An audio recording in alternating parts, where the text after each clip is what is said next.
어,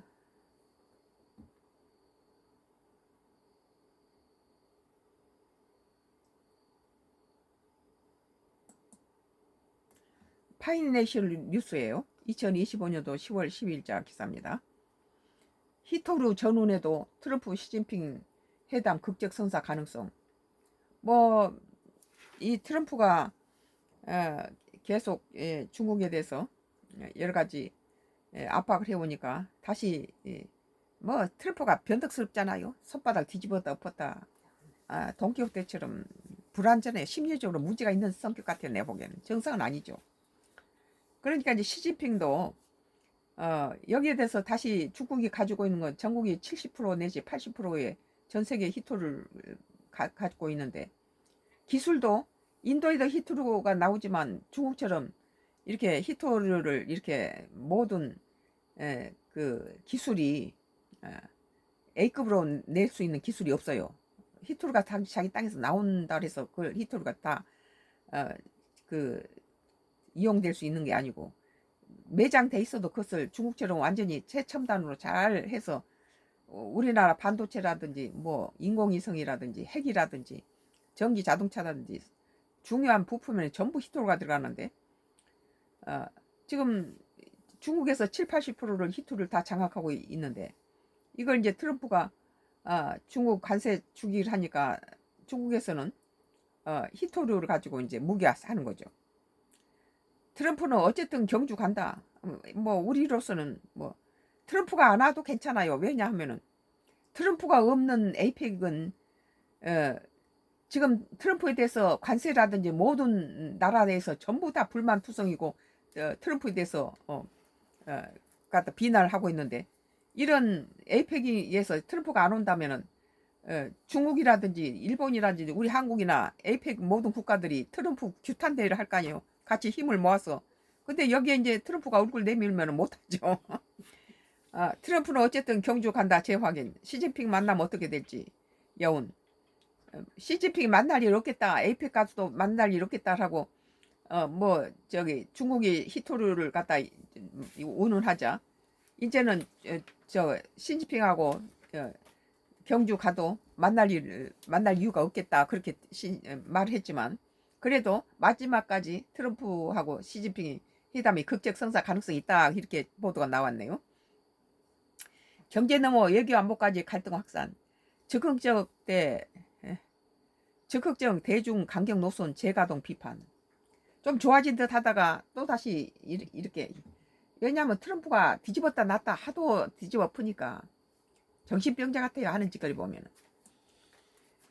미중 정상회담 불과 2주 앞두고 돌발 변수가 떠올랐다. 중국이 히토류 수출 통제라는 초강수를 꺼내들자 도널드 트럼프 미국 대통령이 회담 취소 가능성까지 거론하며 강경 대응에 나섰다. 다만 트럼프 대통령 경주에 간다. 한국이 경주에 온다는 거죠. 아시아 태평양 경제협력체 에이펙 정상회의 참석 의사를 재확인했다. 여기에 꼽살이 끼어야 트럼프 배척하는 반란이 안 일어날 거 아니에요. 얼굴 다 끼어나야지. 안 그러면은 뭐 중국하고 일본하고 한국도 다 트럼프한테 다 뒤통수 맞기는 마찬가지죠. 그러니까 한 편 먹기 딱 좋잖아요. 에이펙 같은 회담에서 트럼프가 안 온다면 중국을 중심으로 해서 다 에이펙 회원들이 이 트럼프 트럼프 저기 그 공격하는 그런 장소가 되겠죠. 다만 트럼프 대통령은 그래도 경주 온다고 그러고 있네요. 양국 간 정상회담 기류가 급속히 냉각된 가운데 막판 극적 성사 가능성을 세계가 주목하고 있습니다. 트럼프 회담 여부를 지켜보겠다.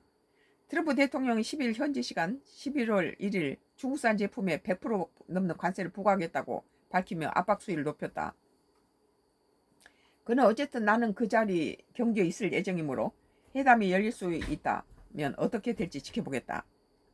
그래서 11월 1일로 정한 것이라고 말했다. 회담 개최 여부를 중국에 남겨둔 발언으로 해석된다. 뭐 아무튼 뭐 저기 시진핑하고 대화가 될 것 같지는 않지만 그래도 나는 거기 가겠다 그런 거예요. 이번 발언은 트럼프 대통령의 대선 전국 속에 대중 강경 이미지를 다시 강화하려는 포석으로 읽힌다. 그의 재선 전략이 경제 외교 주도권을 회복에 초점을 맞추고 있는 만큼 미중 정상회담이 외교 성적표 시험대가 될 가능성이 크다. 중국의 히토류 수출 통제는 첨단 산업의 핵심 소재를 무기로 한 조치다. 히토류는 인공지능, 반도체, 전기차, 방위산업 등 전략산업의 필수 원료로 중국 생산은 70%, 정제는 90%, 자석 제조가 93%를 점유하고 있다. 중국이 거의 다 장악하고 있죠. 사실상 자원 무기화에 트럼프 대통령이 관세 폭탄을 맞대응하면서 회담 성사 여부가 불투명해졌다. 이 짓거리는 트럼프가 먼저 일으킨 거죠. 트럼프 대통령이 이날 소셜미디어 트루스 소셜에서 중국이 협상용 이유로 대두를 사지 않아 우리 농민이 피해를 입고 있다. 그러니까 이제 미국은 콩을 팔아먹으려고 중국에서 엄청난 대두를 거의 미국의 7, 80%를 전부 중국이 미국 콩을 사줘요. 근데 그것을 저쪽에 있는 여러 가지 뭐 다른 유럽이나 아프리카 저쪽에다가 그걸 돌리고 미국 것을 안 산다고 그러니까 미국에 콩 농사 짓는 농부들은 이제 팔아먹을 데가 없으니까 이제 무지가 되는 거죠. 대두 문제가 주요 논의 의제가 될 것이라고 적었다. 대선 핵심 지지층은 미국 농민들 불만이 폭주하는 가운데 트럼프 대통령이 직접 시진핑 주석과 해당 카드로 대두 문제를 꺼낸 셈이다. 미국은 반도체 AI 산업에서 중국의 기술 굴기를 억제하려는 전략을 강화하고 있다. 중국의 이에 맞서 히토류와 배터리 소재 수출 통제를 맞불 카드로 내세웠다. 이번 회담이 단순히 무역 협상을 넘어 기술 패권 구도를 결정할 분수령이 될 것이라는 평가가 나온다. 중국 관영 매체들은 미국이 협상보다 압박을 택한다면 새로운 냉전의 책임은 미국에 있다며 중국은 인내하지만 결코 물러서지 않는다고 보도했다. 세계 모든 나라에서 지금 트럼프의 이런 관세 정책에 이 미국 국민들도 70%가 다 트럼프 관세가 잘못됐다 그러고 트럼프 이 관세는 상호 이 관세에 대해서는 대통령 권한이 아니다 그러고 미국의 1심, 2심에서 벌써 패소를 했어요. 3심에 지금 올라갔는데 대법원에까지 올라가고 있죠. 만약에 3심에서 패소된다면 뭐 한국하고 무슨 일본이나 유럽, EU하고 뭐 했던 것이 다 무효로 되는 거죠.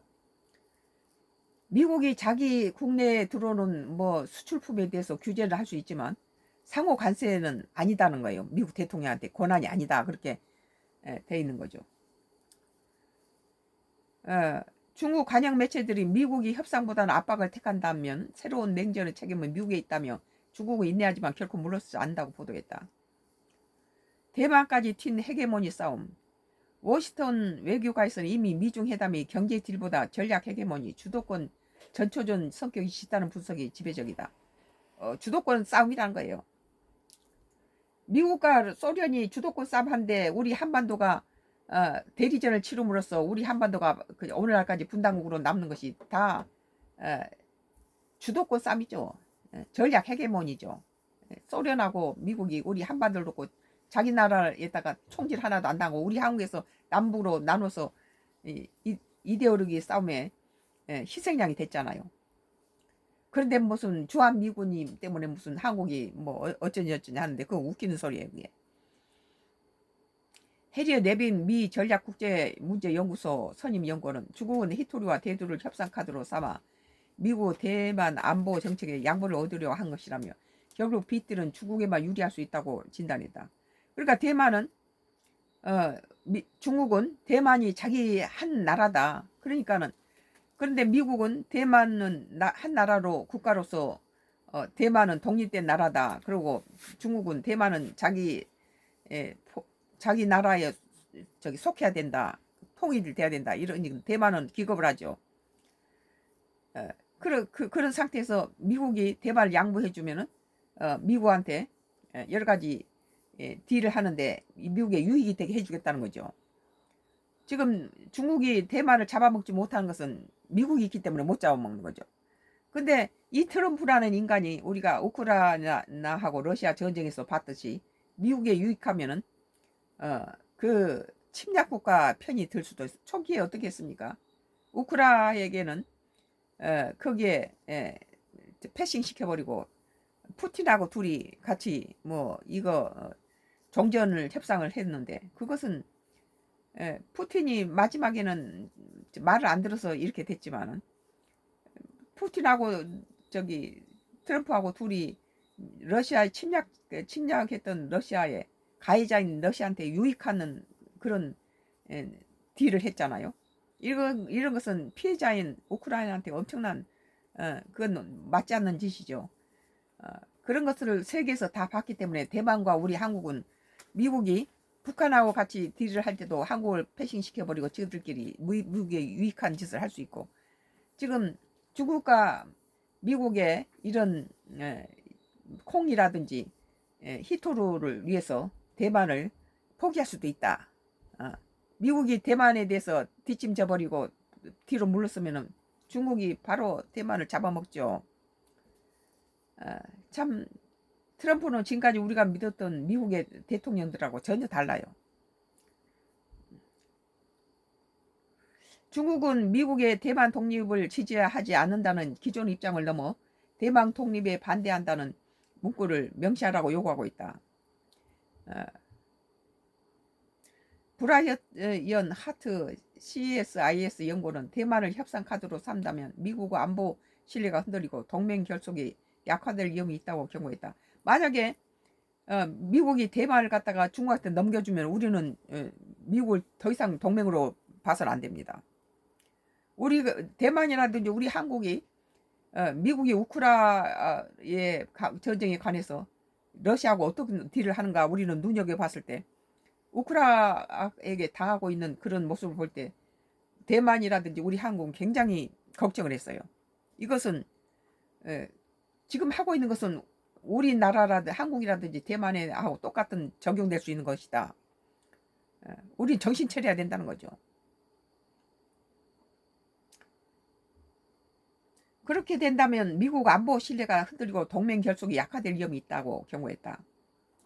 양측 서로 핵심 이익을 건드리는 상황에서 회담이 열릴 경우 단순한 경제 이슈를 넘어 외교 안보 전성 전반으로 갈등이 확산될 가능성이 높다는 전망이 우세하다. 트럼프 대통령이 대중 강경 노선을 재가동하면서 미국 내에서는 전략이 없다는 비판도 제기된다. 스콧 케네디 CSIS 중국 경제석자는 트럼프 행정부는 통일된 대중 전략이 없이 적극적으로 움직이고 있다. 맞아요. 돈키호테 같아요. 아시아로 향하기 전 명확한 목표를 설정해야 한다고 지적했다.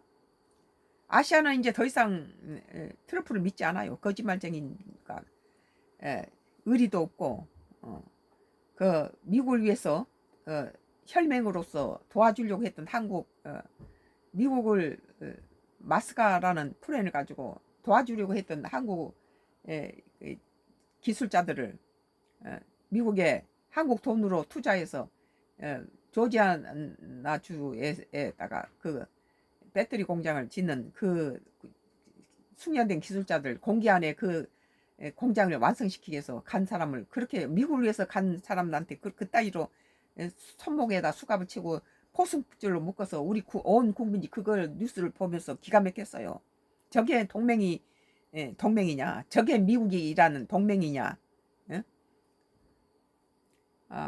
우리 국민들을 실망시켰고 우리는 더 이상 미국을 의지하거나 돼서는 우리는 다른 길을 찾아야 된다. 차라리 우리 북한이 소련하고 미국이 이데올로기 싸움에 희생이 된 북한은 러시아하고 중국이 관리를 했고 우리 한국은 유엔하고 미국이 관리했잖아요. 근데 지금 우리 동맹 미국이나 일본은 우리 한국을 삼성 반도체 잡아먹지 못해서 안달을 하고 트럼프 일기 때 그랬잖아요. 아베하고 둘이 이게 동맹이냐 이거예요. 그런데 지금 러시아라든지 중국이라든지 북한은 굉장히 결속돼 있어요. 의리가 있다는 거예요. 우리 한국 국민은 차라리 우리도 중국이라든지 러시아하고 그래도 5천년 역사에 우리 조상들이 지정학적으로 가장 가까이 오랜 세월 했던 이 나라들과 원수질 필요 없다. 미국으로 인해서. 북한 봐라. 북한하고 러시아하고 중국은 잘 지내고 있지 않느냐. 근데 우리는 뭐냐 이게.